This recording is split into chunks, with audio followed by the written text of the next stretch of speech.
네, 이어서 바로 여의도 국민의힘 당사로 가보겠습니다. 자, 배양진 기자, 이제 갈등이 봉합되나 했는데 이례적으로 이철규 의원이 기자회견까지 열었습니다. 왜 그런 건가요? 네, 오늘 오후 3시 넘어 이철규 의원이 기자회견을 자청했습니다. 이 공천 갈등은 있을 수 있지만 이렇게 기자회견까지 나서서 반박하는 건 이례적입니다. 이 의원은 기자회견에 나선 이유를 왜곡 보도를 바로잡기 위해서라고 했습니다. 오늘 오전 한 매체에 한동훈 위원장과 고성으로 다퉜다는 보도를 언급한 건데 이 보도의 배후로 사실상 한 위원장을 지목했습니다. 직접 들어보시죠. 그럼에도 여러 가지 왜곡된 언론 보도가 난무하고 있습니다. 그 배후에 누가 있는지 기자 여러분들께서는 잘 아시리라 생각이 됩니다. 그런과 함께 정말로 또 자신이 공천관리위원회 소집을 건의했지만 거부당했고 자신이 기자회견에 나선다는 공지마저 삭제됐다면서 이 삭제한 사람은 책임을 져야 한다고 했습니다. 사실상 한동훈 위원장과 지도부를 정면으로 겨냥한 겁니다. 네, 오늘 김경률 비대위원이 이철규 의원을 겨냥해서 내가 심으려는 사람 없다고 말하는 거다 이렇게 비판을 했었는데 이철규 의원 오늘 기자회견에서 실제 자신이 추천한 인사가 있었는데 받아들여지지 않았다는 사실도 공개했다고요? 네, 그렇습니다. 이철규 의원은 오늘 기자회견에서 일단 당직자와 호남 정치인에 대한 배려가 없었다는 점을 앞세웠습니다. 네, 그러면서 비례대표 명단을 국민의힘 공천관리위원회에서 논의해서 비례정당으로 넘기기로 약속했다고도 공개했는데 지도부가 이를 지키지 않았다고도 했습니다. 또 자신이 주기환 전 광주시당 위원장과 유튜버 여성 정치인을 직접 추천했다는 사실도 공개했습니다. 이 설명은 직접 들어보시죠.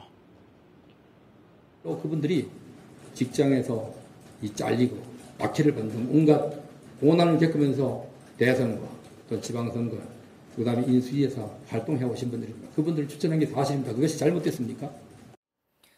네, 그런데 이철규 의원이 아무래도 이 친윤 핵심으로 꼽히기 때문에 이 의원 개인을 넘어서 대통령실의 불만이 반영된 거 아니냐는 해석도 나오던데 어떻게 봐야 합니까?